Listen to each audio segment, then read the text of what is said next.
the absolute wildest case that I've listened to. Would you agree with that, Katie? Completely. How would you describe that? He said jaw-dropping. I walk into court and the prosecutor is crying and she's going to have to dismiss and refile this case. And she's like, I am so overwhelmed. I am completely underwater. At the beginning, when I started covering this, they were just going through shooting and murder and shooting. And all I was told is it's a cool case. And, I'm sitting there listening to all these murders.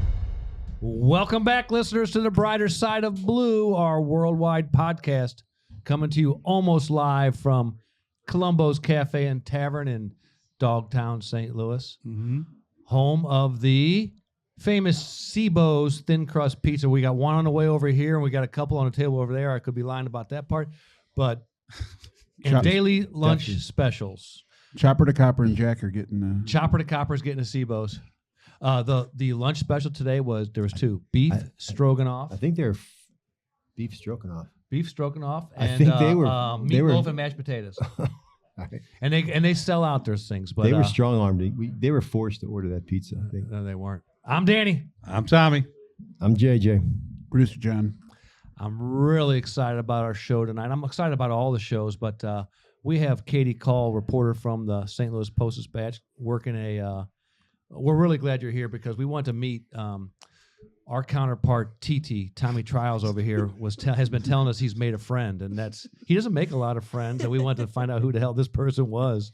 We also want to find out if he's been lying to us. Yeah, we made him prove it. So welcome to the show, Katie from the Post-Dispatch. Thank you all for having me. It's been a lot of fun. It's been good to have someone to watch the trial with because sometimes I'm by myself, so that's always kind of sad. So Have you watched any of his updates?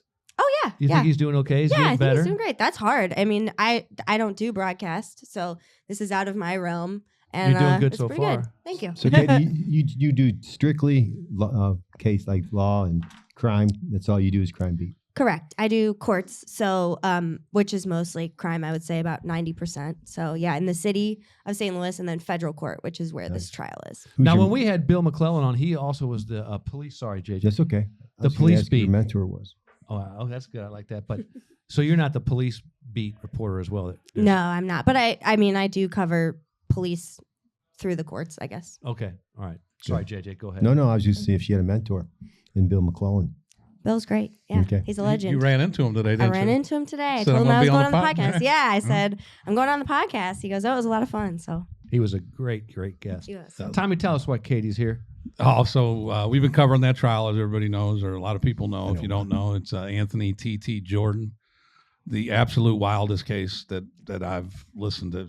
Would you agree with that, Katie? Completely. So just to give you an overall thing, this all started with the proffer of a guy by the name of Antonio Washington. And what a proffer is when you're charged federally, they give you the opportunity to come in and talk to investigators and prosecutors, and you can give up information to help lower your sentencing. So in Snitch. in this particular case, they were doing this, and a lot of proffers that I've sat in, you don't get information, or you get information and you got to go corroborate this stuff, and it's not that easy. Obviously I was involved in a lot of drug cases with DEA, but they would say, oh, so and so's dealing dope. Well, you have to be able to go out and verify stuff and get information that you can verify, corroborate, because nobody's giving you anything on just this guy's word that's trying to get out of trouble. You got to corroborate this stuff, and then whatever they provide, the better information you provide, the more you would get off your sentence. Is it guaranteed when you give a good proffer that you're going to get something, or do they make it clear it's not a guarantee? Guaranteed, because what happens is a lot of times somebody will say, I cooperate. Put it like Woody.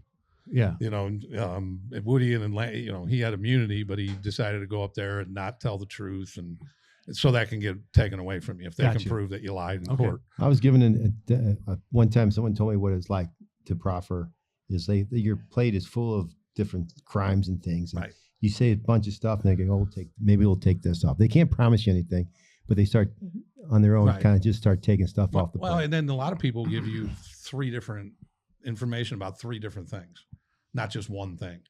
So then you have to go back out there and try to corroborate whatever they give you. Well, in this particular case, just by chance, Leo Rice started testimony today, and Leo's got 35 years on the police department, been on forever. And they asked him, well, you were involved in that proffer, right? And they go, how would you describe that? He said, jaw dropping. So this guy goes in and admits to 7 shootings and 4 murders, correct? Yes. And he was involved in a lot of them. Who got proffered? Antonio Washington. He was one of the cooperating witnesses, and then he talked about his involvement in when him and TT had a beef with, TT had a beef with a kid that had killed his best friend. And, there's all kinds of, and if you want to get up to date, just go listen to the updates. But and then it ends up tying into a big drug case that was going on. They didn't even know about this case. So when these detectives or the people involved in this proffer hear this, they're like, what? This happened like 2-3 years before this. But the thing about that is murders are easier to Yeah. use. Oh, yeah, that did happen. And if he can be specific about it, then. Well, that's what, first you look them up. Is he telling the Right. truth about these? And then all of a sudden you're like, yeah, here they all Did he are. admit that? Did he do any of the murders? Did he? Yes. He did. Yes. Yeah, he's good for a bunch. You can get a murder taken off your plate if you. Hmm? Two different witnesses had murders taken off their plates. There was Tony Washington. They're and then, reformed now, though. and then later on, there was a guy named Derek Terry who ended up cooperating, and he did the other set of murders. So how they kind of figured this out was they started with the Tony Washington murders, and then eventually they got to Derek Terry. So, and he was the one who pointed them to another large portion of them. Wow. So Large portion of murders. Yes. But it's an amazing case. And I just showed up, just because I thought it'd be a cool case. Well, Katie's read every single court document that's been released in this case. Wow. And what I found interesting is how many murders were mentioned in those court documents. Yeah, so I didn't read every single thing. I read all the things that I thought might be fruitful. So, but I went through, and most of the people, because this case is 10 years old, there were 35 or 36 people who were ultimately indicted in this thing. And so most of them, all but Anthony Jordan and Derek Terry, their cases are done. They've pleaded guilty. They've been sentenced, or they went to trial and have been sentenced. And I went through and read all of the plea agreements, or the transcripts of the plea hearings, because much of these documents are sealed because he's still going to trial. Anyway, in those documents, they mention, I was just keeping a tally of all homicides that were just even passing mention, and there were 19 or 20 of them. And they weren't all attributed to Jordan. Some of them weren't attributed to anybody at all, but they were definitely connected to the case. Somehow some they were way. involved in this case. Wow. Yeah. It's got a vibe of Sammy the Bull and John Gotti. How Sammy the Bull went in there and just dropped a dime on 19 murders, I believe. Yeah. Right. And he was involved in them, but he gets 5 years? Yeah. Yeah. And John Gotti died in prison. So it's got that vibe to it. You know what I mean? Wow. It's pretty amazing. Is this, obviously, let me ask you, what's your second most favorite trial? Because this has got to be your favorite one, right? Yeah, this one's fascinating, and I'm so curious to see what happens when the jury gets it and everything. Obviously, for fairness' sake, I have to say, he denies this and has a defense. Right. But I think I haven't covered a ton of trials here. During the shakeup in the prosecutor's office, there was kind of a lull there where nothing went to trial. But recently I covered a trial of a guy named Ray Bradley, who was accused of ordering a hit on somebody over a stash house in New Jersey that was robbed. Anyway, he calls this guy down and he gets killed. Well, the interesting part of this was that a worker from Cure Violence, one of the city's violence initiatives, ended up testifying. So I wrote about his testimony and what he said as a cooperator in that case. So that was really fascinating. That was recent. And then, that was a recent that interesting case one. still have one more person going on trial. I believe so. And we're yeah. gonna be featuring. Oh, that case. nice. Okay. Yeah, well, we'll have you back. teaser, everyone. She's definitely going to come back for that. Oh, yeah. She'll be the one that can sum The it other all one up that for I us. wanted to ask you is there's been just nicknames after nicknames, and now and in my updates I just usually use just nicknames now, because if you're following along, to say all that. But what are your 3 top nicknames on this case? I'm not going to pick favorites, but I will say the three I'm most curious to know their origin is Well said. one guy's name was Crybaby, Al Crybaby Walters, I believe That's it a good was. one. That's a good one. The other one is Terrell Hellrell Beasley. That one's just fun to say, and then the third one is Yellow Mac. Gridiron. I forget what's his first name. Mikhail Yellow Mac. Gridiron. Yellow Man. You know, because there are ones that like I've covered different mans, you know, Right. over Common time. ones, TT or like Right. D-boy, those kinds of things. Those are pretty common, but I'm curious about those. That's If I could ask somebody, I would. I'd have to say my favorite one is DD Head. DD Head. Yeah. Dominic Head. DD Head Irons. Yeah. Yeah. Well, how are we going to find this out? You're the reporter. You got to find out the I origin of know. those. I got to write to some people and Get see if we can figure it out. Get so. back to That's us on interesting. those. I will. Yeah. You know what, Tommy? This reminds me. Every generation of policing. We did a case on the petties. It was before our time, and now this is here. This is what are the years for this? Can you know exactly? The earliest homicide was 2008, and then the first indictment came in 2015. Okay, that's right in the heart of ours, kind of. Yep. So that's interesting. So this is just the new generation of petties. Yeah. Yeah. Yeah. That's Same a good. stuff. Well, and then in the petties, you had the beef going too. Oh You yeah, had the Heyman, the Dennis Heyman, and drugs is always involved in all of them. and it was the same. It was it wasn't the same because this beef was somewhat one sided. It seemed like it, Yeah. although we don't know. I mean, because there are things that aren't mentioned in the trial, Right. so we don't know if maybe some of his, some of Anthony's or some of TT's associates got shot too. during right. all In that. addition to Mike, yeah, They who were was better. kind of the one who They were better at keeping their names. Like the petties were famous. Mm. Now TT, not that. Not some people know him if you Well, he come come across. about to give. I mean, this guy's going to go. Yeah. What's he looking at? life? Like- Like- No shit, he should. Yeah, we're talking about 19 murders. I'm thinking. He originally was facing the death penalty, and then they took that off the table later, and I'm not sure why, but Well, there was a president. I mean, this has been going on so long. There was a presidential change. Change, So right. that went from Trump, who the death penalty was on the table. Then went to Biden. They took it off the table. Well, part of negotiations is for plea would be, okay, well, we won't give you death, but we'll give you life. That's a negotiation ploy. Well, when they take death off the table, you're not going to offer this guy anything less than 85 years, which might as well be life. Right. So So you might as and well then take it you to have trial. he has no bargaining. He has no reason not to go to trial. Right. And I know a lot of the comments we got on the first trial, or the first update, was that he's doing this to out the people such as Anthony Washington and The Derek proffer. Perry, right? All the people that cooperated. And then that was like, I mean, everybody's like, if you know, you know. And so Now Washington, he proffered on the shootings and the murders, and he already served his time. he was but he never was indicted or anything for this case. He was caught with heroin and guns, and so he served, I think, 5 years, maybe. Don't quote me on that, That's anybody. fine. But some time for the heroin and guns. And so for this, what would he? Well, he hasn't been indicted, so So So do you know how many witnesses we have left? Is not it getting? many. It's starting This to thing wind will be down. over Tuesday or Is it- Wednesday. Closing Okay. arguments on Tuesday? Maybe late Tuesday, most likely Wednesday. Do you want me to send the big dog in to help you cover that one?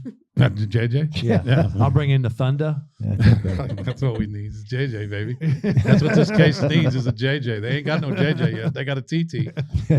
Tommy So you Trout. guys are going to see this through. So one more day of testimony tomorrow. Yep. One more Not tomorrow. Monday, and then or close it. Tuesday. We're off Tuesday's tomorrow, next. right? You're off on Fridays. Oh yeah, nothing on Monday. No, because President's Day. Day. The other thing that I Donald thought, Trump Day. the other thing that I thought that when I asked her, I said, how do you, because she's not 60-year-old white dude law enforcement, so I asked her, how's it going?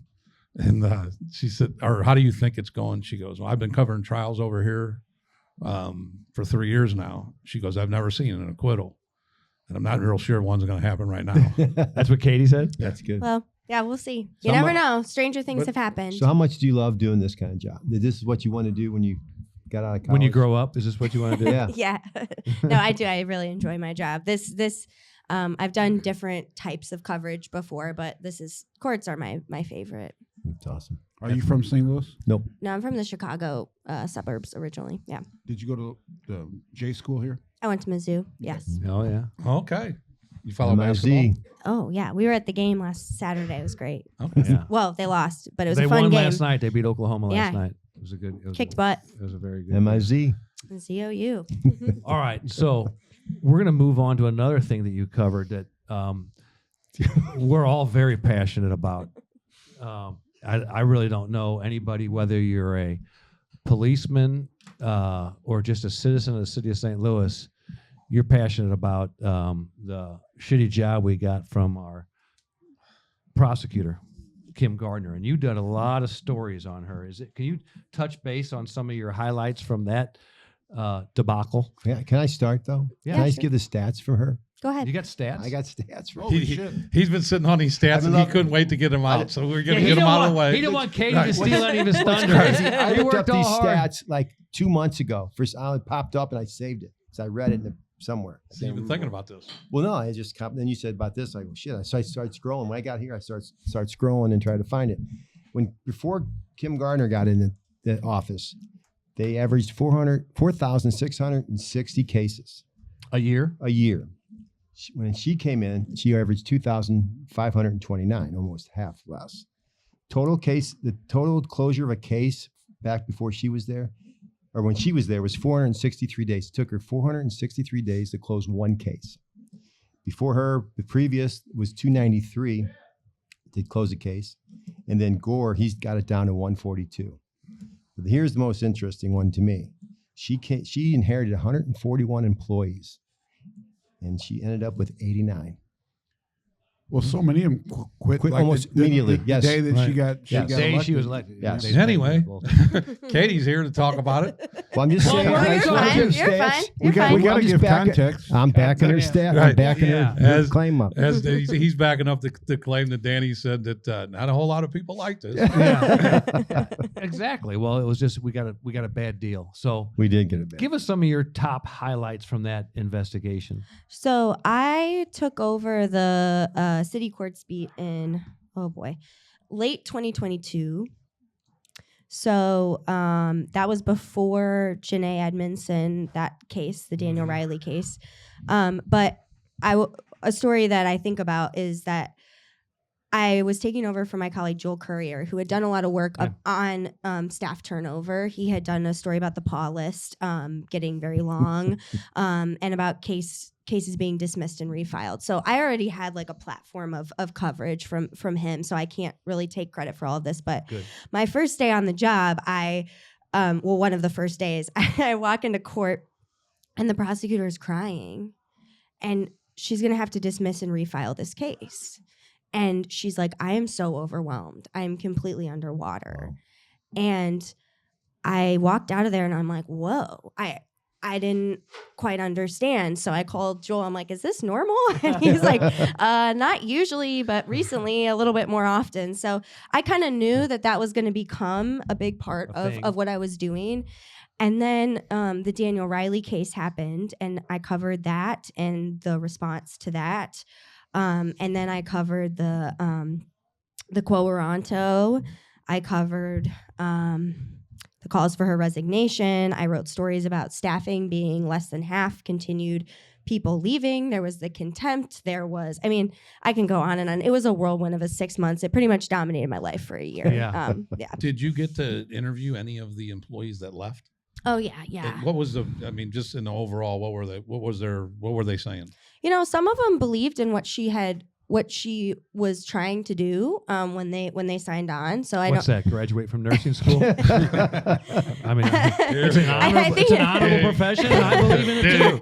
I think some of them. I have no comments on that, but some of them did believe in her more progressive vision. But Right. it was just it became just impossible to do their jobs. I mean, by the end, there were like 4 or 5 people doing all of the homicides in the city. And COVID, to be fair, part of that case length was COVID. But the problem was that because of COVID, there had developed such a backlog. And then you have no people who are coming in and they're being expected to just do impossible things. And all of a sudden, everybody in the city knew their names, and it was like, that was never the case before with prosecutors, you kind of, they don't really want their name in the paper, all of them. So, it just became untenable, and it wasn't good. Well, the thing is, I was a supervisor during all that time, and the kids on the street, they were doing these crimes. Mm-hmm. They knew that they weren't going to get locked up.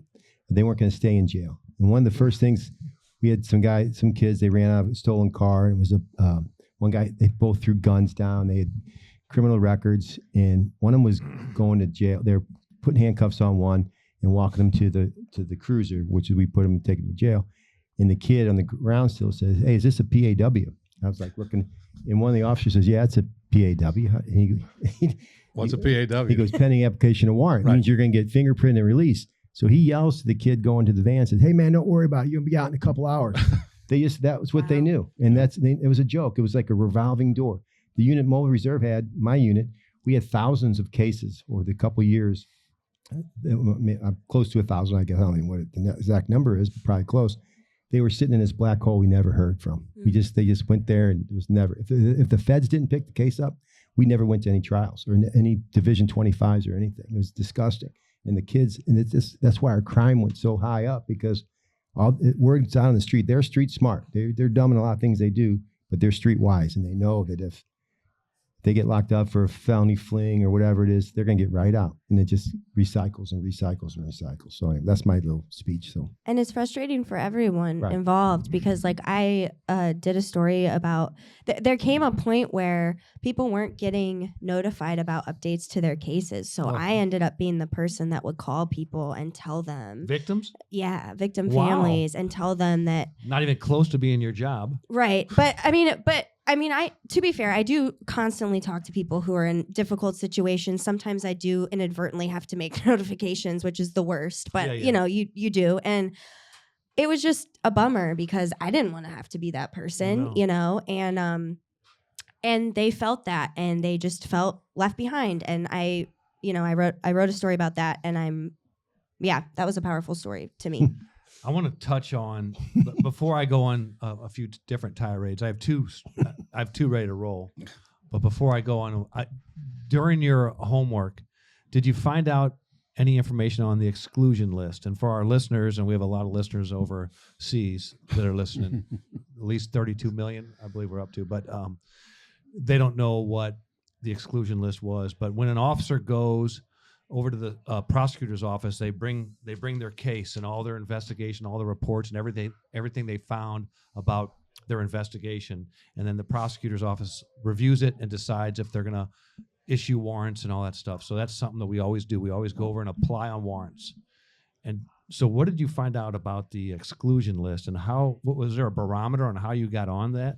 No, we never really learned about that. I will say that a lot of prosecutors' offices over the years have adopted a version of an exclusion list, maybe not as extreme as the one that was happening, like we need to give this a second look or something like that. But no, and I do know that there's no longer one in place. No, I know. Yeah, and Circuit I want to make Attorney3 sure we're told me talking that. about the same thing. Yeah. Yes, 100% prosecutor's office review cases and don't move forward. They refuse the warrants. I'm talking about I know what you're talking about. Oh, you do? Yeah, Okay. Yeah. Well, I think when you said other prosecutors have an exclusion list, and for those who don't know what an exclusion list, there were certain officers that they would put on a list that could no longer testify, and so when they bring cases over, they would automatically go away, or they would not be issued. Well, and like you said, the other prosecutors have that, but they have a set criteria Correct, of how you get on it. Mm-hmm. Right. Where she was just willy-nilly, she didn't like you. Right. If you had like a lawsuit in the past or something that they didn't like, they'd put you on the exclusion list, which that's what everybody was bitching about. If you would make an egregious mistake against the courts, or a continued egregious behavior to the courts, and they can explain that, Right. I don't think anybody's got a problem with that. I mean, there's going to But be some usually that argument. would coincide with that officer coming off the streets or being fired. Right. Exactly. Yeah, but Right. we all knew people on exclusion lists, and they were good coppers that weren't. Their character wasn't in question. That's why, like you said, there was no written criteria of what It's still a big mystery. Yeah. Well, when nobody it's- ever found out. It's not a mystery totally to me. no. I do know one of the criteria to get on the exclusion list. At the time I retired, I had Here we almost go. This- 800 officers under my This is going to command. be a Dannyism right here. And so I had a bulk of the officers that were on the exclusion list under my command. And it grew, and officers were coming to me. And I said, so what happened? How'd we get on the list? And so just for an explanation a little bit, hey, when you put your heart and soul into preparing for a case to go to the prosecutor's office to defend a victim and represent a victim, hey, you have your heart on that a little bit. And so when you go in there and they willy-nilly, because this office didn't indict anybody, you go in there and they just turn you away with no explanation. Oh, we're not prosecuting that. So I had, I don't know, I'd say up to 15 officers that would get emotional and sometimes maybe loud, and forgive me if, we're all adults. If you can't have a little argument, a grown ass argument or whatever, but they would push back. They'd say, what do you mean? This victim, deserves this. I did this. This guy's good for it, blah, blah, blah. And they'd get into it. And if you push back if she found out you push back a little bit, exclusion list. It wasn't. They weren't a part of her agenda that she was trying to create. Which she did create. Yeah, which she did create. And so pretty soon, I don't remember the final total when I retired, but I think we were north of 30, 35 people are on the exclusion list. And when you're looking at a department that is already dangerously low staffing, now you have officers on the street, and they don't get to choose what calls they go on to. They get sent by a dispatcher. So if they get sent to a domestic disturbance and somebody in there got their ass whooped, and you're going to do the investigation, that's your case because you got the call. You're the officer on the scene. One of the problems was her right-hand man. He wasn't like that, but he started drinking her Kool-Aid. Oh, here we go. Oh, jeez. It's dropping bombs. All right, anyway, before you go there, we'll pick on him. But I want to make sure. He wasn't the only one, but yeah, he was one of them. Yes. Yeah, you couldn't talk to him. No. So it's funny that he mentioned because JJ and I were both friends with him. I went skiing with common friends with and guns and hoses.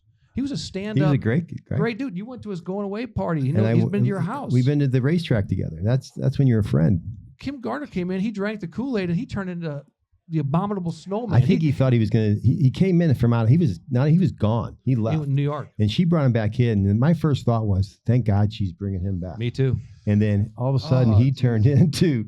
He just started drinking her Kool-Aid. I thought maybe the more he acted like her, he'd be in her great graces. But he misplayed it. Yeah, you couldn't say anything cross to him. You'd be on that list. You should be on that list quick. No more skiing. No, Let's move on. I'm sorry. I think they get it. Hey, he brought his name up. I was just bringing up. You brought his name up. No, I didn't didn't. bring shit up. No, he brought his name up. Anyway. Kim Gardner just got off the hook. But you know what, Katie, to bring it back into a point, hey, she was the elected official, but she didn't.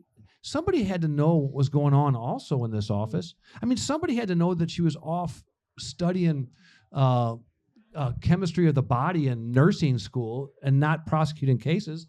I mean, didn't somebody know what was going on? I mean, I think she kept a tight circle. I think she kept people around her who were close to her. It was actually kind of hard to penetrate that. And hearing you guys tell these stories, it's so interesting from my perspective because these are the types of things that, given the point of your podcast, which is to kind of tell more about police, I think that, the deterioration of the relationship between the press and the police is part of the reason why this is the first time I'm hearing, things like Our this. side. Yeah. Well, and there were stories at the beginning about difficulties with the exclusion list. That was definitely a controversy that was covered. But I think it is interesting that, you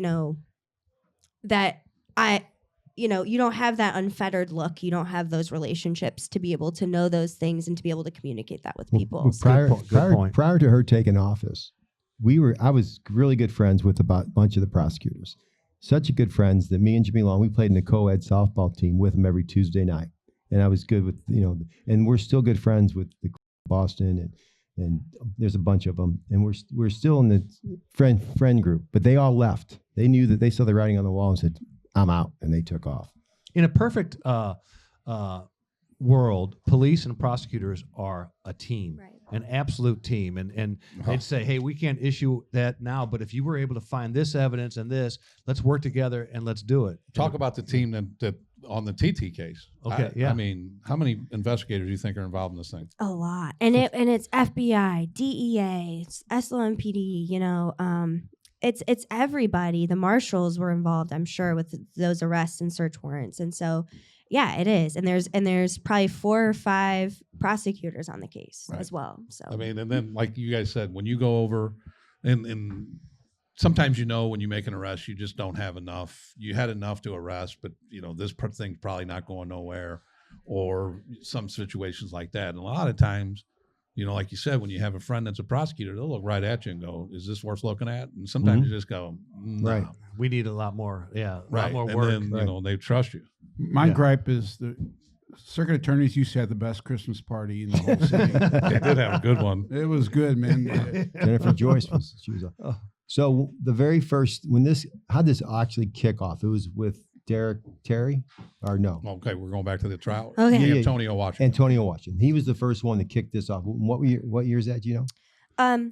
Well, okay, so it actually goes back.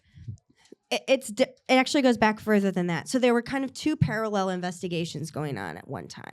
You had the DEA originally was looking into TT starting in like 2011, and there was this hilarious. Well, it wasn't hilarious, but it was a really interesting moment where the FBI agent, I think, was testifying that they had put up pole cameras around his house, and they see him looking through binoculars at the pole camera and pointing at the pole camera, and he goes, "Yeah, then we just moved on to something else because we kind of knew that we were cooked in that regard." So they move on to a different drug dealer from South City, and it ends up just connecting with the same supplier. And meanwhile, the FBI and the DEA are doing this or the FBI maybe was doing an investigation down in McAllen, Texas about how drugs were getting over the border. So they were able to connect the supplier from over the border to the local distributors. And then the thing that kind of got Anthony Jordan caught up in this is that they caught Tony Washington with heroin and guns, brought him in, indicted him federally, and then he decides to talk. And so, and then the local police officer says to the FBI or DEA person, "Hey, we got something that we think has something to do with what you were talking about before." So yeah, so it's a fascinating What a puzzle. It really It is. mushroomed into a. And then they start putting together, going backtracking and figuring out about these homicides that had happened. Now, Tommy, might know this answer. Is there any witness protection going to be any of them taken? Not that I know of. Don't know. I mean, I don't know it that well, but I mean, I don't know. I haven't heard. But one of the other, there's been some, one of I believe it was Washington that was testifying, and at one point they bring the Mexican on the dope set, and all hell's it's kind of deteriorating now, and he wanted the Mexican, he said at this point, it was just a tsunami of incompetence. It was Derek Terry was like, that guy, he was too flashy. It was an incompetent tsunami. Like they just like this guy, the main supplier had a drinking problem, and he's bringing his Mexican connect to the city, and like he's like, oh my gosh, just So that's been really interesting too about this case that I've loved is like the candor of these witnesses. It's been really awesome and interesting. So. What's impressed me is how, they obviously they would practice shooting all the time, because they always had every car had, they had the eye protection, ear protection. They had extra magazines, they had extra rounds, silhouettes, shooting silhouettes. So there's target practice, and they did all kinds of reconnaissance and surveillance. And like the other day we were saying that they broke in a vacant house and froze their asses off to do their surveillance on this guy so they could catch him. So it's not just, hey, the guy hangs out at Spruil's, you drive by and shoot him coming out. They went out and actually methodic. And then they went and put the car back in the garage, and how they. And all the murders were related in the drug Right. game somehow, a competition or. They didn't tell them about the dispatcher or the prisoner processing. Yeah. See, this Oh. this case has everything. There was a guy, like literally, it really does. There was a guy in prisoner processing who was feeding. He did this apparently to everybody. He was giving everybody, like, calling him up, do I have a warrant? And he would kind of look him up in Regis or whatever Yeah, it was, right, Regis? Mm. And but he helped the sister of one of the victims locate the people who were accused of doing it. And he would send their information and their photos to her, which she would share with Anthony Jordan, allegedly, as part of this conspiracy. And DOR photos, yeah. And he would Wow. printouts. He'd basically set him up. Now, is Right. he in jail right now still? Which one? The prison One- process. He was never charged. Never charged yet. Hey. Yeah, I don't know. He's the head of prisoner processing. He learned got his pro- lesson. he You got can't promoted. do that anymore. Oh my God. No, but it was like a gangster. I call it in the updates. I call it a gangster Sherlock Holmes operation. And then they had a guy in prison that's feeding the sister information about the people that supposedly are responsible for her brother's death. So you got a guy in prison calling the sister of the guy they're retaliating for, who would then take that information and give it to TT, and then stuff would coincidentally happen shortly thereafter. It's a fascinating case. It really is. It really is. I mean, And all that's on tape from the prison phone calls, right? yeah. Did you? And then there were texts between the prisoner processing person and the sister.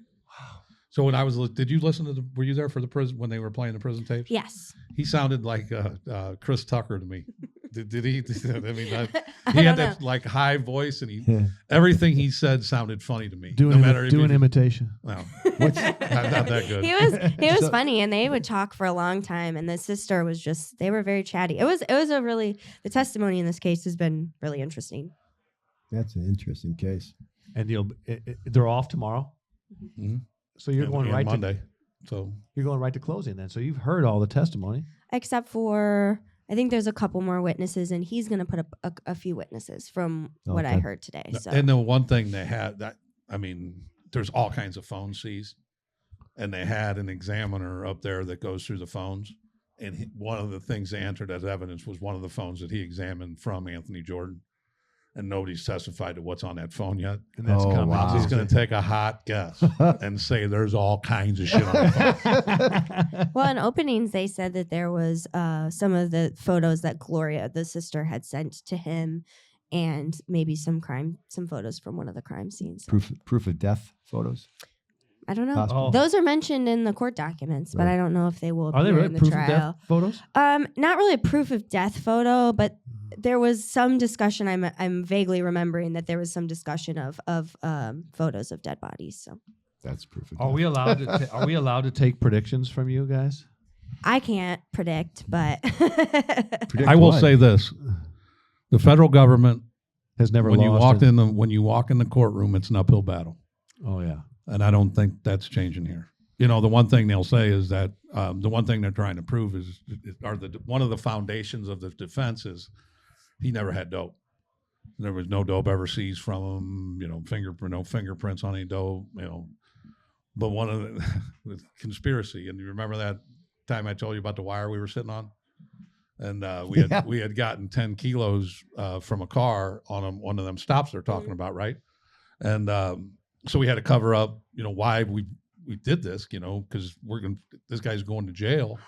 We can't let him go. We got 10 keys. Actually, JJ pulled him over. We got 10 keys out of the car. wow. Well, he was on probation at the time. So what they did was revoked his probation to keep him in, to not give up the wire. So shortly thereafter, or not shortly thereafter, it was like a month later, we're still on the wire because we you know, we continue to go. And a guy calls now the target was not the guy pulled over, but the target was on the phone with a guy that called from a New York penitentiary. And when he called him, he's like, "Hey," and then he called him Little Cuz. So the guy that got pulled over with the 10 keys, he says, "Hey, what's up with Little Cuz?" "Yeah, he's still locked down." "What is he locked down on?" He goes, "A probation violation."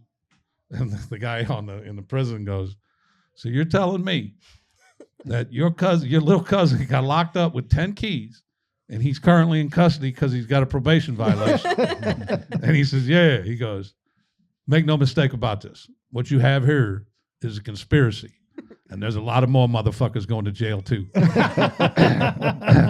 And that's on the tape. oh, yeah. Self-awareness. That's good. And he just brushed it off. And I was like, man, you ought to listen to that He's dude. astute. Yeah. I was sitting there listening to Wire going, you ought to listen to him. OG. he probably did it. He probably in there for conspiracy. Yeah. So that's their big thing. But again, and so conspiracy. far the defense hasn't blown any holes in anybody's testimony. I mean, their contention is that there's really not a lot of DNA at any of the scenes, and they don't really have like physical evidence because, well, the witnesses have testified that they got rid of the guns, they repainted the cars, they always wore gloves, they always wore masks, but they have hit hard on the DNA piece of this, and they've also kind of hit on the conspiracy between the cooperators because they all kind of knew each other. They're all from that, like the same area. They've all grew up together, so that's kind of their contention is that they are all conspiring to put it all on him. It's a lot of cooperators. Yeah. It's a lot. And when you, again, it's all about cooperation, and you take what the cooperators tell you and you put the pieces together. And I will say they've done a pretty, I think they've done a pretty good, at the beginning, like she was up to date on this. At the beginning, when I started covering this, they were just going through shooting and murder and shooting and I, all I was told is it's a cool case. And, sitting there listening to all these murders and then the ETU guy. But now with each day, wouldn't you say that it ties together? I think so. And especially because, I think with each day we're learning more, and you kind of, you get bits and pieces of evidence at the beginning of the trial and you're like, what is that? Like, why are they talking about that? And then you come back to the end and you go, oh, that makes a lot of sense. Like there was a part where there was a description of Anthony Jordan, of the shooter, having long braids. And well, we just saw evidence today from a search warrant. They seized braids from his house that had been cut off of someone's head. I don't know why he saved cut them them. and made him into a wig. Wow. They were not in a wig though. That's what they said. So They saved his braids though, saved so his he could braids. put them back on. So he saved them because I think it was one of the first murders. The description was black Long male braids. with long braid hair, so Yes. he cut them off, And it saved him. Wow. it's a while. There's lots of interesting nuggets. And can I take this moment to plug my story? Because Yeah. Please when, do. Please do. when this is all over, I'm going to write a story. So please read it in the Post-Dispatch. And I will also say another ulterior motive for coming on here is that it's one of my goals this year to write more stories about great investigations. And people love... I'll be your snitch. Okay, cool. People love stories about great police work. They love stories about, the courts and especially in this region, there's lots of interesting cases. So I would just say if you got a tip, I will We'll take it. anonymous tips. So You know what Tommy Trials is thinking about? What's Oh, that? boy. If you're going to go to a trial, just go to a divorce trial. Yeah. Because damn well when it gets to the time where it's going to be testimony in court, that all hell is about to break loose and you're nothing but juice. I mean, nothing but good shit on it. Because all cordial methods have been thrown out the window, and this is just pure animosity. But the other case you talked about is coming to the end soon. Yeah. That'll be a very interesting case, and you're coming back on to explain that one too. I'll keep an eye out. What's the for it. title of your article going to be? I don't know yet. We'll It's see. gotta come It'll to you? just be, you'll probably see some evidence photos. Are in you the like taking thumbnail. all 10? Like if you got the print copy of it, would it be the entire 10 pages? I or don't whatever know. it We'll is? see. We'll see. I haven't written a word of it yet, so it'll probably be pretty long though. It's a fascinating case. There's a lot that I think people will be really interested heck to yeah. hear about. You know what we noticed? Looking at old, from the 80s, 90s, Post-Dispatch articles, is those crime beat reporters always put the coppers' names in there, and kind of gave them attaboys, like saying, Jerry Layshock and so did a great job of doing this and that. And I think that's something that really, Bill McClellan talked about that. And Bill He McClellan said talked that about we it. used to Yeah. put, give somebody credit for the great investigation. Put it in the article. Yeah. So- Whenever they testify in court, I do name people, but I think that that's also, as Bill talked about better than I ever could, the differences in this current time and when he was when he was a police reporter. And so we've figured that court is kind of a way to bridge that gap, though, to kind of, because you're on the back end of the investigation, it's a lot more likely that people will talk to you about it. So we've kind of targeted courts as a way to maybe kind of rebuild that relationship. Got one more So, question for you. Yeah. Point. Since you're the reporter there, is there other media there? Is the 2, 4, and 5 there? There 2 came a couple days. It's just really hard for them for TV, I think, to Right, do those right. court cases. So Yeah, it is. Interesting. Need to start a podcast. Yeah. yeah. Tommy Trials got this. Well, it sounds like you will be back. We might even have you back after the sentencing or I the want verdict. to. She's checking with her people, but we might do the final. Once the verdict's in, do the final one together. That'd be cool. That final update. Your final update. A little Yeah. daily update. Yeah. Cool. Yeah. That'd be cool. Well, thank you so much for coming on. Yeah, Katie. thank you guys. It was really good Yeah, you'll to be meet back. y'all and You'll be talk to you back. guys. Yeah, thanks, guys. Awesome. All right. Thank you. Good. Thanks, guys. Awesome. All right, we're back. The Brighter Side of Blue. What an interview. That was awesome, wasn't it? She was great. She was good. Katie Kull from the Post-Dispatch. The I think court she might reporter. have stole the show. She stole the show. She stole the show. Stole it. Yeah, I like how we Absolutely. started out with the TT trial, and then we were just going to try to get a couple things in, because she covered as you heard, she covered the Kim Gardner. She brought it up. She brought that up. and then We just jumped on it. you two went off the rails. She took. Yeah, it was awesome. She hit an emotional button. Yeah, she did. Yeah, it was hard. Obviously, your skiing buddy. Yeah, my skiing buddy. Oh, And then we geez. finally Ooh. circled back to TT, and that's just a fascinating case. So Katie's got a little old schooler. She's young, dynamic, but she's got a little old school right. reporter in her. I think she really does want to. She was talking about bridging that that gap, and that the courts are a good way to do it. And I agree. Hell, we might have her on more, Yeah. and talk about different crimes, just 20-minute crime stories, and Hey, I'm Danny, sure she's got we, a ton of them. we had a lot more to say about Don't Kim. get you're not goating me. about Kim Gardner. I don't know if No, you I want had to- one. I just had one other story I was going to No. talk about. Here we go. Kim. I guarantee We ain't done. if failure. if you say one out, I could probably pop one right after. I mean, She's a hell of a nurse. I heard. I'm scared if I ever go to the I hospital. fell, I look up and I she needed comes in. Hey, Like, I'm telling you. You're on the exclusion list. I can't treat you. holy She's shit! gonna have a nursing I exclusion need list. Oh, stitches. fuck. You're on the exclusion list. I can't sew you No up. stitches for you, you bastard. Here we go as we roll off the rails. If I went in, yeah, we're off the rails. Yeah, could you imagine you're in there all racked up in the hospital and yeah. But I think she. I'd rather have Nurse Ratchet. Here's what I want to ask: you had a lot of people on your exclusion list that worked for you. Yeah. You think they were victims of you because they knew you or they worked for you? That's what I was thinking.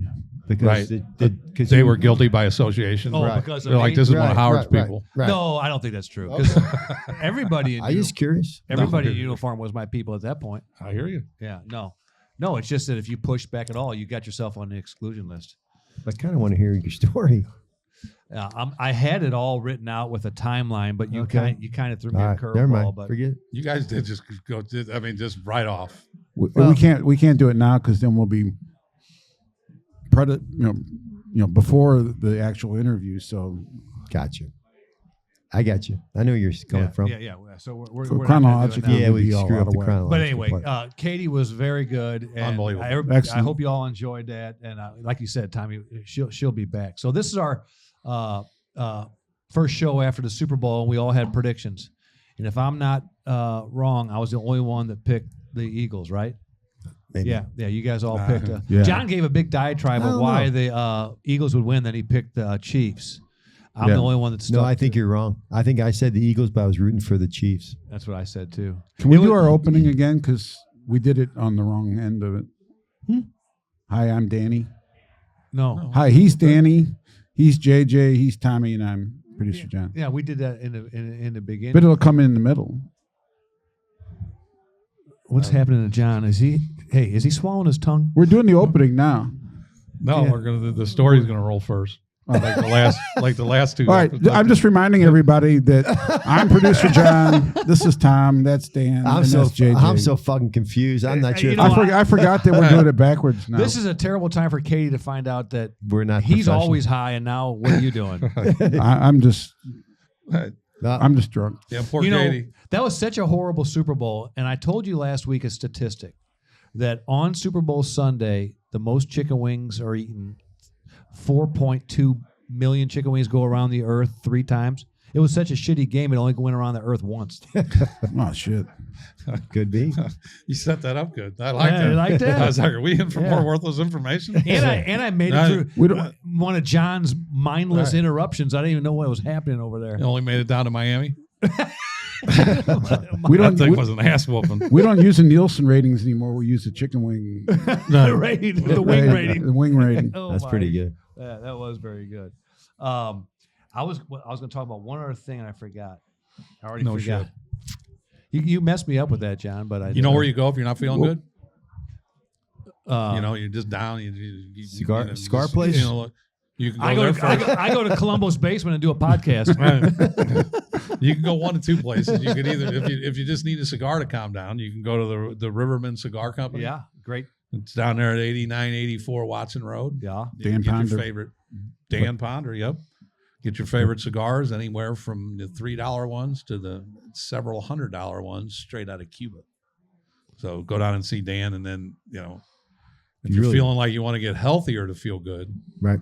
I'm not saying smoking a cigar won't make you healthy, but you never know. But you would go to primeperformancestl.com, and that's their website. And they have 2 locations. Where are their locations, JJ? 44 Fenton Plaza in Fenton, Missouri, and 1222 Central Park Drive in O'Fallon, Illinois. And you can rediscover your health with Prime Performance. They offer testosterone therapy, hormone therapy, vitamin injections, medical weight loss, IV therapy, and peptides. And that would help you play pickleball better too, I'm sure, Danny. Sure. Yeah, I he need needs it. all the help he can get. I do need Yep, it. I think you need to hook up with the Worm Boys. I have some useless information. Shit, bring it. It's relative to the month of February. Oh, good. We had January before. You're Yeah, we a did. month Yeah, guy. Yeah, Well, I try to keep a theme. yeah, that's what you do. February was named after the Roman festival of Februa, which was a time for purification and sacrifice amongst the Romans. I've noticed a lot of things about the calendar where Romans were involved. Yeah, that's because they came up with So it. it's a time of purification and sacrifice. Julius Caesar is credited with establishing the leap year system, and he added the extra day to February. He added the 31st to January. He added the extra day to February during the leap year. I think your philosophy is correct. Yeah, and he invented Caesar salad too.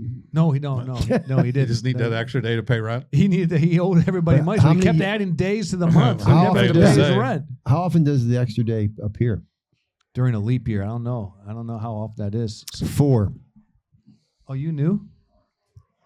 That's a Yes. lie. No, it's 4. 4 times. Yes, Somebody check that. I am.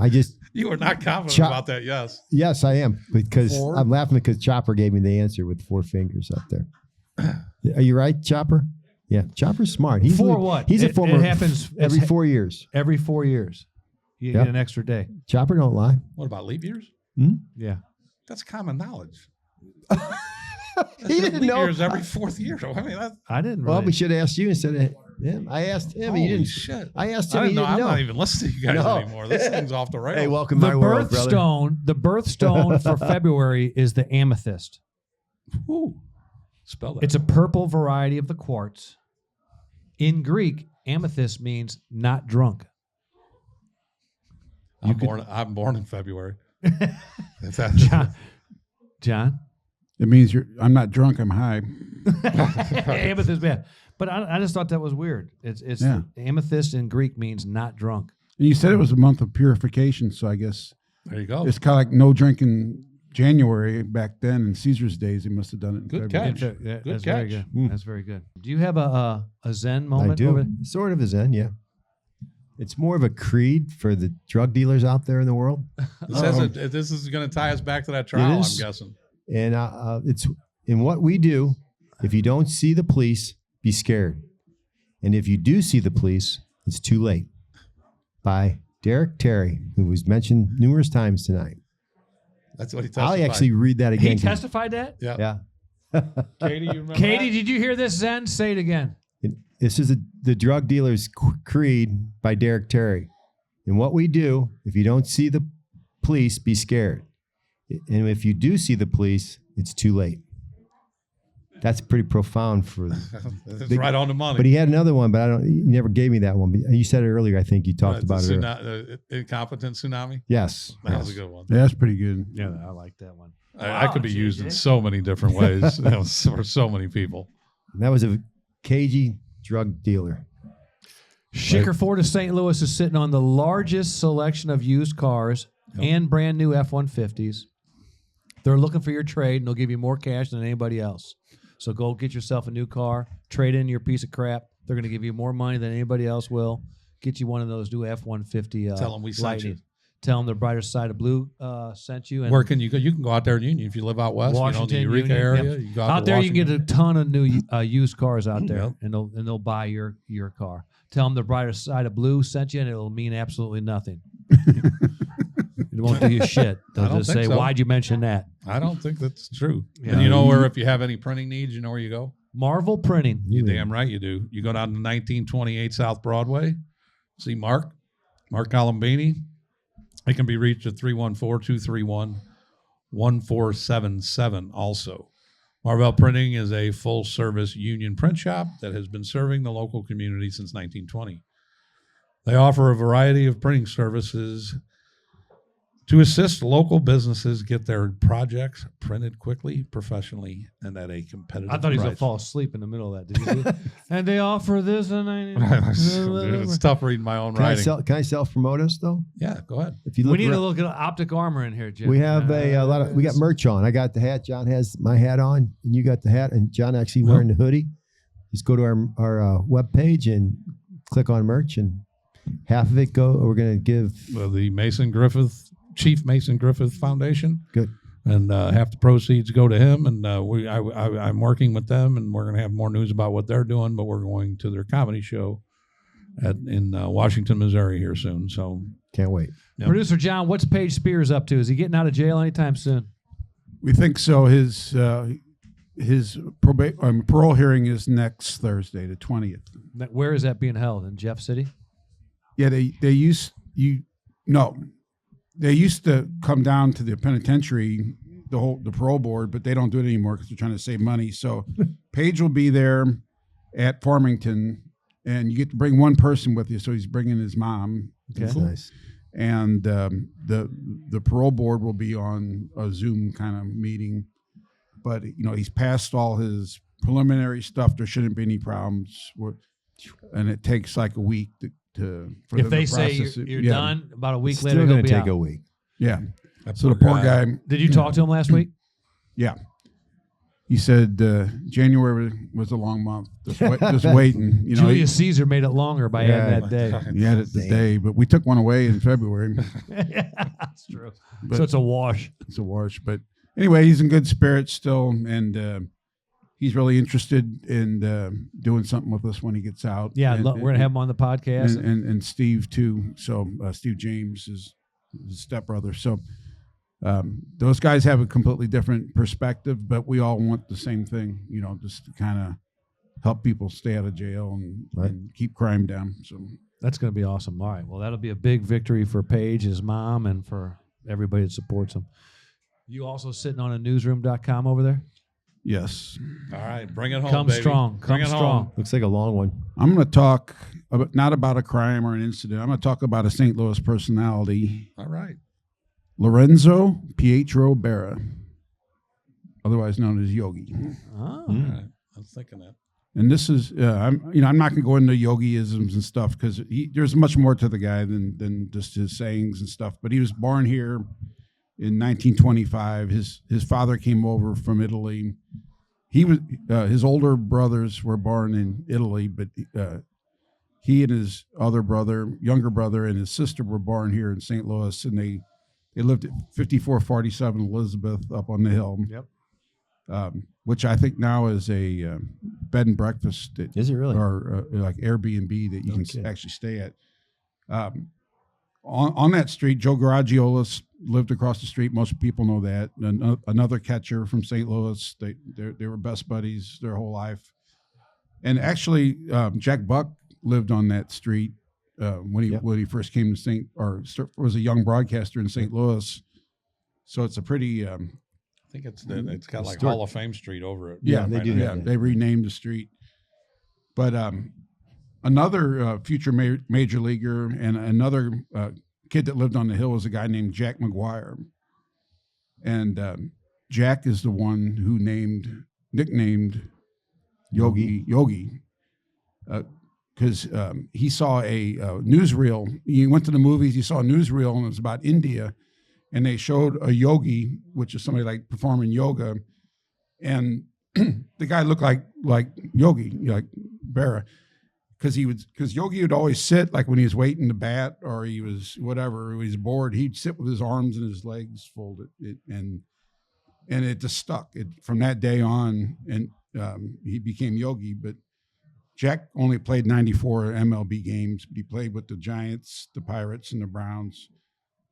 But another interesting thing about Jack McGuire is the Giants. When the Giants got rid of him, they brought up a kid named Willie Mays. Jeez. And Jack was number 24 for the Giants, and Willie got Jack's number, and that was his number, during his career. But Yogi went to school through the 8th grade. He went to Southside Catholic, which is now St. Mary's. But after 8th grade, he decided he'd rather go to work and help his family, make money. But but he played American Legion ball. He was really good. Joe Garagiola was really good.